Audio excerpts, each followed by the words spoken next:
Bonjour à tous. Pour ce premier numéro de la saison, Dimension Politique revient sur le feuilleton de l'été à Grenoble, celui du burkini. Ce maillot de bain intégral a suscité la polémique après plusieurs opérations coup de poing menées par l'association Alliance Citoyenne dans les piscines grenobloises. Du maire de Grenoble jusqu'au ministre et à l'État, la question de la laïcité, mais aussi la notion de féminisme se sont retrouvées à la une de l'actualité. Burkini, le maillot de la discorde, c'est tout de suite dans Dimension Politique.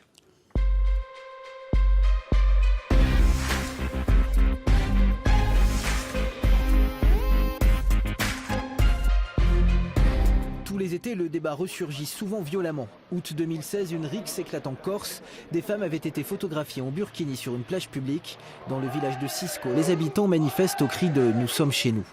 Depuis, de nombreuses communes ont tenté de prendre des arrêtés anti-burkini. Des textes signés par les maires, puis cassés par la justice. La ville de Cannes, par exemple, a dû rembourser une amende. De vraies batailles judiciaires, souvent toujours en cours. Alors, à l'été 2019, les militants pro-Burkini changent de méthode et s'invitent dans les piscines municipales. Celles de Grenoble en tout premier lieu, viendront ensuite Villeurbanne ou Paris. Bien que récent, le feuilleton Burkini n'en finit plus de déchaîner les passions. Et pour en débattre de cette question, j'ai la chance d'avoir à mes côtés Mathieu Chamussy. Bonjour. Bonjour. Vous êtes conseiller municipal d'opposition, gaulliste social à Grenoble. Merci d'être avec nous. Merci à vous. Bonjour Naëm Bestandji, vous vous présentez comme militant féministe et laïque. Vous avez également cofondé l'association Ni pute ni soumise à Grenoble. Merci d'avoir répondu à notre invitation. Céline, messieurs, avant d'entamer le débat, avant d'entrer dans le vif du sujet, cette petite précision, l'association Alliance Citoyenne, qui est à l'origine de cette polémique, de ces coups de force sur le burkini, était invitée à cette émission. Ses membres sont venus jusqu'à nous aujourd'hui, jour d'enregistrement. Ils ont essayé de nous imposer une invitée qui ne correspondait pas aux demandes qui avaient été formulées. Nous n'avons pas voulu céder aux exigences d'Alliance Citoyenne. Voilà pourquoi ce débat est réduit, ce qui ne l'empêchera pas d'être de qualité. D'autant, Mathieu Chamussy, que vous organisez demain, lundi 16 septembre, une conférence à Grenoble sur le thème du burkini. Peut-être que vous pouvez nous en dire un peu plus, nous donner un petit peu l'eau à la bouche. Le thème, c'est à Grenoble, le modèle républicain à l'épreuve du burkini. Parce que la question, c'est pas seulement un bout de tissu, un maillot de bain, c'est ce que ça signifie et ce que cela pose comme débat, tant sur la question de la laïcité, la question du communautarisme et la question des droits des femmes. Et donc c'est vrai que le modèle républicain à la française, on y reviendra, c'est pas le modèle à l'anglo-saxonne, est interrogé par ce débat, par cette question-là. Et c'est le sens de cette conférence que j'ai voulu organiser avec Naëm Bestandji, qui est, vous l'avez dit, un spécialiste, j'allais dire un lanceur d'alerte sur la question de l'islamisme politique. Messieurs, entrons maintenant dans le vif du sujet. Le burkini, c'est quoi? C'est une revendication religieuse ou féministe, Naëm Bestandji? Alors, le burkini n'est pas une prescription religieuse en islam. Je suis de ceux qui considèrent aussi que le voile, en général, n'est pas une prescription coranique, puisque ça figure nulle part dans le Coran. Donc le burkini, par conséquent, n'est pas une prescription religieuse. Ça a été, le voilement en général, est une prescription faite par les intégristes musulmans, puisqu'il faut le savoir, les islamistes sont obsédés par la sexualité. Ils ne pensent qu'à ça, du matin au soir, et jusqu'à leur mort, ils ne pensent qu'à ça. Toute leur vie est organisée autour de ça. Donc autour des rapports hommes-femmes, autour, pour certains, de l'envie de satisfaire leur pulsion dès qu'ils voient une fille avec les épaules nues, ou ils ont envie peut-être de la séduire, ou j'en sais rien. Et puis ceux qui ont la crainte de la tentation, d'où le voile. Vous entendez que ces propos puissent quand même interpeller les islamistes obsédés par la sexualité, ça peut choquer. Les islamistes ont... Alors, je parle des islamistes en général. Après, il y a des particularités. L'islamisme, c'est par définition l'islam radical. D'accord? C'est pas les musulmans.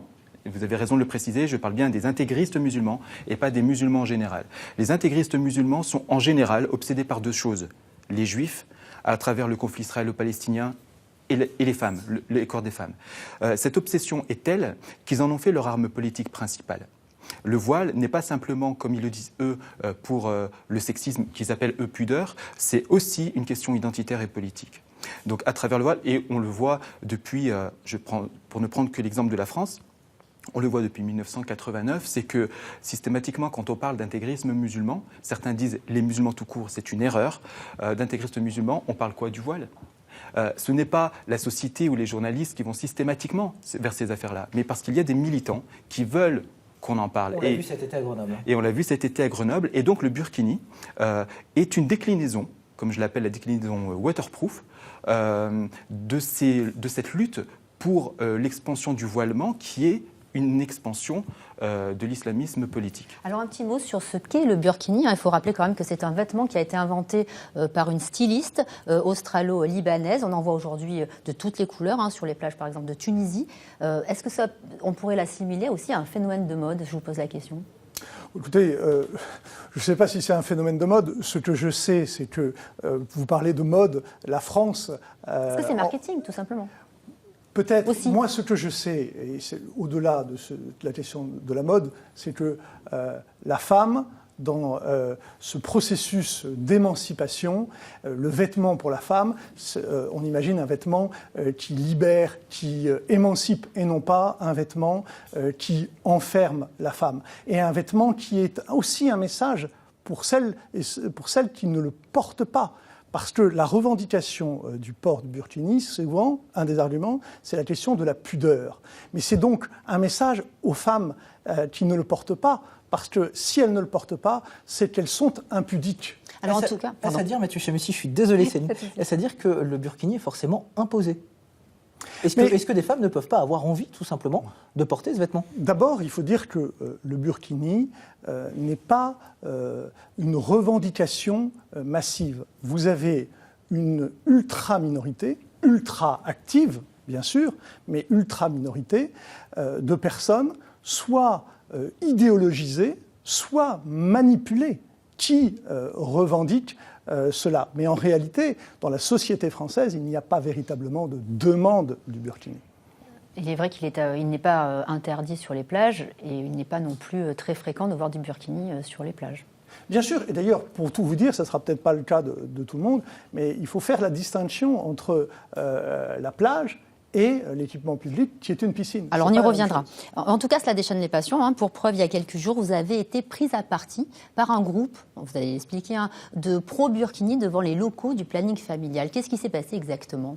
Alors oui, pour mettre le contexte, suite aux opérations burkini donc, par Alliance citoyenne, le planning familial s'est positionné par un communiqué de presse, je crois que c'était le 11 juillet dernier, pour soutenir le burkini dans les piscines de Grenoble. Face à cela, parce que ce n'était pas la première fois que le planning familial au niveau national, pas spécialement à Grenoble, que nous constations, et j'ai participé à révéler ce qui se passait dans certains plannings familiales en France, de ces dérives qui, parce que l'universalisme qui est un des fondements du planning familial a tendance à reculer au sein du planning pour laisser la place à ce qu'on appelle l'intersectionnalité. Peut-être qu'on y reviendra. Et l'intersectionnalité, le féminisme intersectionnel est la porte d'entrée à l'islamisme politique. Et on le constate, et je l'ai constaté concrètement sur certains plannings. Donc là, à Grenoble, ça a été un peu la goutte d'eau et des féministes universalistes de gauche ont organisé une conférence de presse pour affirmer leur désaccord. De là a émergé l'idée de mener une action concrète parce qu'on y tient, nous, au planning familial. Le planning familial appartient à tous les Français et sa présence, son existence est importante. Donc on voulait réinvestir le planning familial, que les universalistes réinvestissent le mouvement en faisant une campagne d'adhésion où on rassemblerait plusieurs dizaines pour aller porter au planning. Ça a été prévu pour le 4 septembre dernier. Le rendez-vous a été donné au square Docteur Martin à Grenoble. Et là, un autre groupe était présent. Je ne savais pas qui c'était. Et une fois que les journalistes avaient fini de nous interroger, j'ai été interpellé, j'ai été presque encerclé par des personnes qui étaient verbalement agressives, pas physiquement mais verbalement, où j'étais harcelé de questions. Et comme je n'étais pas déstabilisé, j'ai effectivement eu droit à des propos racistes. Premier, c'est encore un blanc qui parle, donc on me ramène à ma couleur de peau. Et puis ensuite, c'était non, j'ai vu sur son blog, donc ils étaient là pour moi. J'ai vu sur son blog, c'est un Tunisien. Et l'autre qui répond soi-disant tunisien alors. Donc on me retire ma francité, on me ramène et on me réduit à mes origines. Et en plus, si on est tunisien, on est censé être pour le voilement des femmes, ce qui est proprement raciste. Voilà. Et donc ça démontre que si vous voulez, le burkini n'est pas qu'un simple vêtement où on doit débattre sur est-ce qu'il doit être autorisé ou pas. Les enjeux sont colossaux, sont fondamentaux et interrogent les valeurs républicaines. Alors, il faut rappeler, Mme Bestangy, que la présidente du planning familial de l'Isère a été invitée à cette émission. Elle a accepté l'invitation au début de l'été. Oui. avant de ne plus donner suite à nos sollicitations. Preuve que ce débat est vraiment compliqué et animé, vous le constatez vous aussi devant votre télévision. Débat qui, vous le disiez Céline, est apparu au printemps, ici à Grenoble, avec des actions coup de poing menées par l'association Alliance Citoyenne, notamment dans la piscine Jambron, l'une des principales piscines du centre-ville. Une association donc, qui avait pourtant pour but au départ de défendre les locataires des logements sociaux. Vous êtes allé à leur rencontre, Céline. Je propose de regarder le reportage. On a beaucoup discuté avec eux sur les problèmes d'infiltration d'eau, de fuite, etc., etc. Voici le quotidien des membres d'Alliance Citoyenne. Le porte-à-porte dans les quartiers, comme ici à Tesser, pour informer les habitants des actions menées. Dans ces logements sociaux de Grenoble Habitat, plusieurs résidents ont rejoint l'association. Ils sont accompagnés dans leur démarche par les organisateurs de l'Alliance.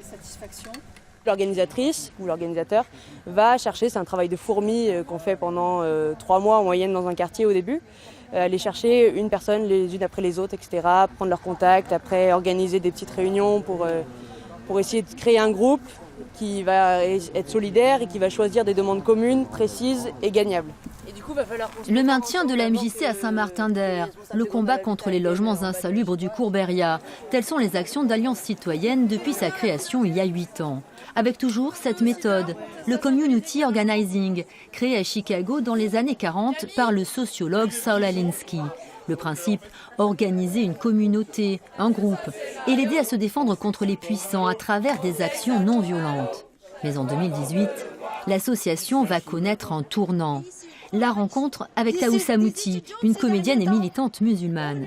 Dès lors, l'Alliance va se lancer dans un nouveau combat. Les injustices dénoncées par les femmes voilées, à travers une course pour le foulard de Running en avril 2019. Et puis les opérations Burkini, dans les piscines municipales de Grenoble le 17 mai et le 23 juin.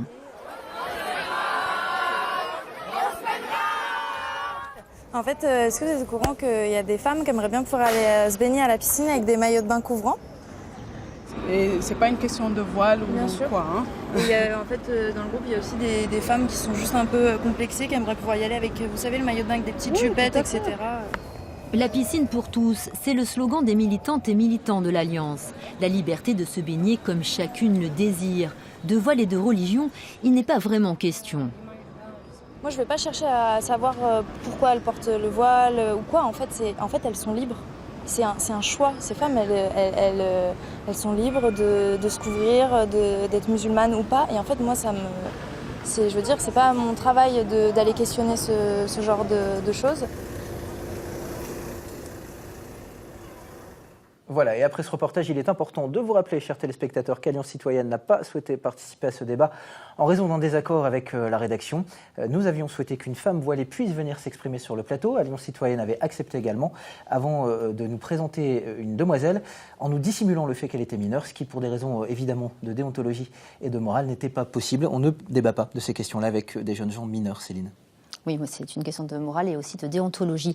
Alors de voile, il n'est pas question. Est-ce que ça vous étonne que dans les pétitions qui sont menées par Alliance Citoyenne, le voile ne soit pas évoqué ?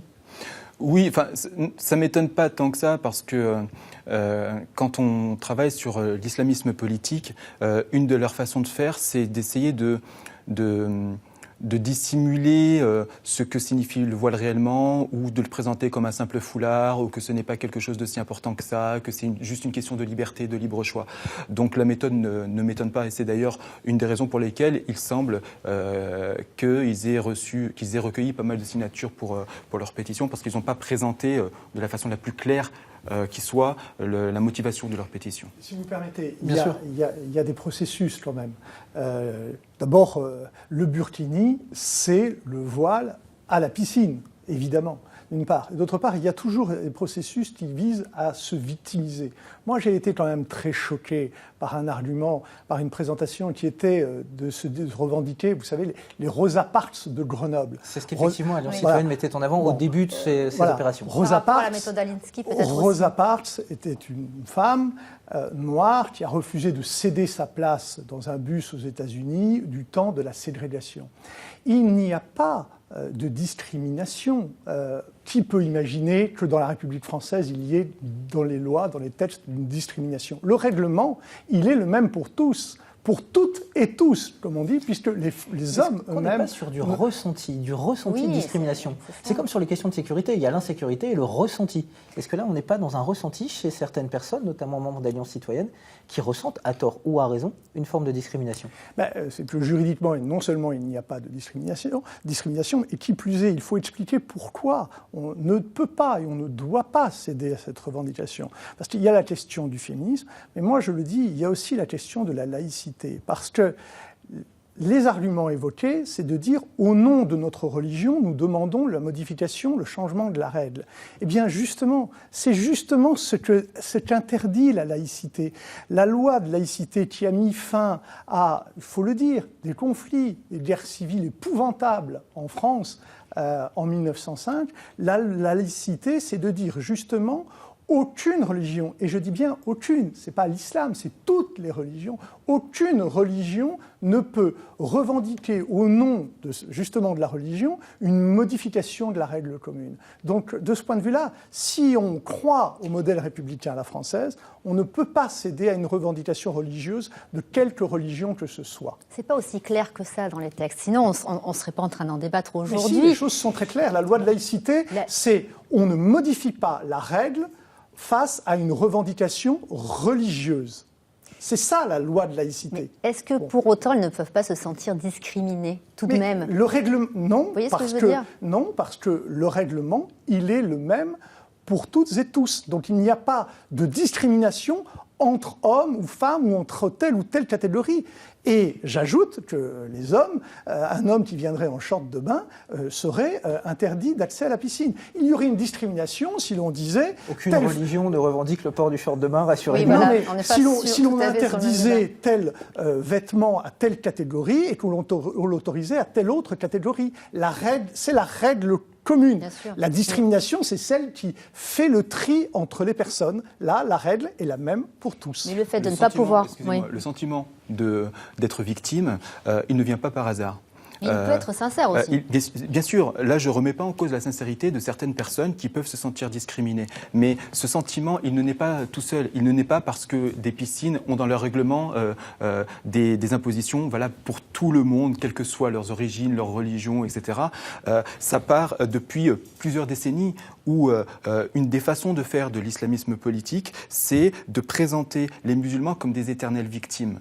Et quand ils discutent, je l'ai vécu, je l'ai constaté dans mes recherches, mais aussi personnellement, la façon dont est présentée la société française, la façon dont est présenté l'islam à des personnes qui cherchent à connaître leur religion, parce que je distingue bien la religion musulmane de ceux qui s'en revendiquent, et parmi ceux qui s'en revendiquent s'affranchent extrémistes, et que c'est toujours de dire oui, tu es victime. Donc, en tant que maghrébin, d'origine maghrébine, tu es victime et c'est normal, tu ne seras jamais français comme les autres. Tu es musulman avant tout. Donc là, on transforme une religion en identité et systématiquement, on pointe du doigt chaque chose qu'on peut estimer être comme une discrimination. Et y compris là, c'est l'exemple le plus flagrant, c'est-à-dire des règles qui sont communes à tout le monde sont montrées comme discriminantes, non même pas contre les femmes musulmanes voilées qui veulent porter du burkini, mais contre les femmes musulmanes tout court. Donc c'est-à-dire qu'on intègre, qu'on ramène toutes les musulmanes, on les essentialise pour un groupe minoritaire d'ultra-activistes qui veulent victimiser de façon politique toutes les musulmanes. Et parmi elles, il y en a effectivement qui sont sincèrement convaincus d'être victimes de discrimination. Or, je le rappelle pour conclure, que ce qui est discriminant, c'est le voile, c'est le burkini, ce ne sont pas les lois de la République. C'est pas parce que des femmes ont choisi, et elles ont le droit en France de porter un voile dans la rue, et je me battrai pour qu'elles puissent avoir ce droit et que les lois sont suffisantes. Mais qu'on choisisse l'autodiscrimination, il faut l'assumer jusqu'au bout. On ne peut pas reprocher à la République de ne pas accéder aux revendications de cette autodiscrimination. Preuve que cette question est ambiguë et qu'elle passionne, hein, on l'entend quand on vous écoute, messieurs. Je vous propose d'écouter maintenant deux femmes musulmanes, l'une voilée, l'autre non. Vous êtes allés à leur rencontre, Céline, et vous allez entendre chacun leurs arguments pour ou contre le voile, pour ou contre le burkini. Écoutez. Je pense que mon histoire, c'est vraiment de question de voile, c'est vraiment une histoire intime. Et j'aimerais pas dévoiler mon histoire, voilà, c'est quelque chose d'intime. Et je voudrais pas parler en plein public, voilà, de ça. Ça me regarde et ça concerne que ma personne. Je me suis jamais mis en colère le fait que j'avais pas accès à la piscine, mais le jour où on m'a interdit d'accompagner mon enfant pour faire le toboggan géant et j'étais en maillot de bain couvrant et on m'a interdit de faire ce jeu pour mon enfant, bien sûr ça m'a mis en colère. Et c'est là que je me suis rendu compte que c'est de la discrimination. On ne peut pas se prétendre libre en s'enfermant dans une tenue qui isole complètement et de la société et de la liberté. Moi, je vois bien, en burqa, allez nager en pleine mer, vous allez voir. Hein. On ne vous donne pas une heure pour vous en sortir. Donc, c'est plus de la liberté, là, c'est de la privation.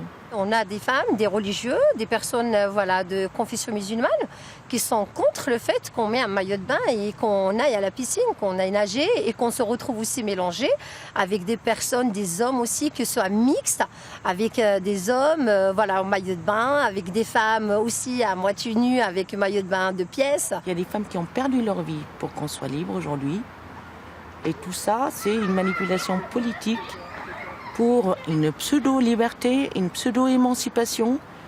Je ne suis pas sûre que ces femmes soient vraiment conscientes qu'elles sont en train de s'enfermer et qu'elles ne sont pas libres en faisant ce choix-là. C'est pas politique, c'est notre manière de dire que toutes les femmes, elles sont libres et qu'on puisse profiter de l'équipement public comme tout et n'importe quel citoyen à part entière, quoi. On est des citoyennes à part entière. Moi, je me considère comme française, citoyenne à part entière. Il y a combien de femmes qui sont allées à la piscine en burkini? Même pas 10. Il y en a peut-être une ou deux qui habitent à Grenoble. Elles sont accompagnées par plus de femmes qui ne sont pas ni musulmanes et ni voilées. Rien qu'à regarder au fait comment ça se passe, tout de suite on soupçonne qu'il y a un marionnettiste derrière, ou plusieurs marionnettistes. Voilà, de retour sur le plateau de Dimension Politique. Si vous nous rejoignez, sachez que l'association Alliance Citoyenne, représentée dans ce reportage par Madame Amouti, n'a pas souhaité participer à ce débat après avoir voulu nous imposer sur le plateau, sans nous le dire, une jeune fille mineure, ce qui évidemment déontologiquement n'était pas acceptable. Céline. Alors Mathieu Chamessy, vous vouliez réagir déjà à cette interview croisée. Il faut quand même préciser que Madame Amouti, qui s'exprime et qui est à l'origine de ce mouvement, a diffusé, je le dis parce que c'est important pour comprendre les fondements, le projet politique sur les réseaux sociaux. Elle relaie les discours de Tariq Ramadan, dont on voit bien qu'il est davantage aujourd'hui, qui il y a quelques années était favorable à un moratoire sur la lapidation. Elle a justifié l'attentat contre Charlie Hebdo, c'est eux qui ont commencé, elles sont etc. défendues ensuite. Donc on est là notre caméra, sur un notamment. discours, on est quand même là sur vraiment un discours qui est celui de l'islam politique dans ses fondements. Donc il y a des gens qui sont manipulés, puis il y a des gens qui manipulent. Pour être parfaitement juste, les tweets auxquels vous faites référence sont véridiques. Taous Amouti s'est excusée, a démenti devant notre caméra. Clairement qu'elle ne pensait pas, qu'elle l'avait partagé sans adhérer à ces opinions-là. Voilà, alors c'est vrai que j'avais pu établir que Taous Amouti donc est issu des frères musulmans. Elle adhère à cette idéologie-là de par ses publications Facebook et aussi de par les propos qu'elle tient, puisque ses propos collent parfaitement à ceux de. Dément, là encore. Oui, mais ça, elle peut le démentir, mais il y a les faits. Ce qu'elle dit sur les motivations pour le burkini, puisqu'elle elle répète mot pour mot les propos de Hassan Iqiyoussen, qui est le prédicateur phare actuellement des frères musulmans en France, qui explique que les piscines sont un enjeu politique, et il explique qu'il ne faut surtout éviter le mot religion, qu'il faut parler uniquement de pudeur, et Madame Taous Amouti applique cela. Elle a porté aussi le deuil de Monsieur Morsi, chef des frères musulmans, qui a été élu ancien président égyptien, qui est décédé. Elle a porté le deuil de ce frère musulman, donc elle colle parfaitement à cette idéologie, et sa méthode d'action colle aussi à celle des frères musulmans. Ce qui ne veut pas dire que tous les frères musulmans sont d'accord avec elle, mais elle est issue de cette idéologie et elle est membre d'Alliance Citoyenne. Alors pour revenir au débat sur l'interdiction ou pas du burkini dans les piscines municipales, qui doit trancher aujourd'hui? C'est au maire de Grenoble, ou aux mairies, ou à l'État? Je rappelle que le règlement en vigueur à Grenoble, c'est Éric Piolle qui l'a fait voter au conseil municipal. Il y a 35 000 maires en France. tous savent régler cette question-là sans difficulté. Il y a un maire en France, c'est le maire de Grenoble, qui dit qu'il faut qu'il y ait un débat national et qu'il faut interpeller le Premier ministre. Très rares autorisent le burkini, c'est le cas à Rennes notamment. Ouais. Oui, tout à fait. Donc, il n'y a pas de débat. Là, on a une manœuvre du maire de Grenoble qui essaye de nationaliser un débat. Ça ne me semble pas sain, parce qu'il ne faut pas essayer de donner un caractère politicien et électoral à ce débat-là. On a bien d'autres préoccupations. Précisons que le maire de Grenoble a lui aussi été invité, qu'il n'a pas non plus souhaité participer à cette émission. C'est pas parce que le débat n'est pas intéressant, on est en train de le voir, c'est juste que le débat fait débat, c'est l'essence même, et il est très polémique. Alors un mot sur la suite, ça sera quoi d'après vous les prochaines étapes? Est-ce qu'on peut imaginer les horaires aménagés? Et si la piscine était... si Éric Piolle cédait? Voilà, on n'a pas beaucoup de temps. Quand on regarde la progression des revendications de l'islamisme politique depuis 30 ans, au départ ça a été simplement pour l'école, il y a eu la loi de 2004, on essaye pour les fonctionnaires, on essaye dans certaines entreprises où ce n'est pas forcément possible, etc. Là, on a vu que les horaires aménagés, ce n'était pas possible, donc on a fait les revendications burkini en baignade mixte. La prochaine étape sera forcément les horaires séparés. Naïm Bestanji, Mathieu Chamussi, merci beaucoup d'avoir accepté de discuter de cette question avec nous. On rappelle votre conférence demain, lundi 16 septembre à 19h à la Maison des Associations de Grenoble. Céline, merci à vous d'avoir été avec nous, aux équipes techniques de France 3 Alpes pour la réalisation de cette émission. On se retrouve très vite pour un nouveau numéro de Dimension Politique.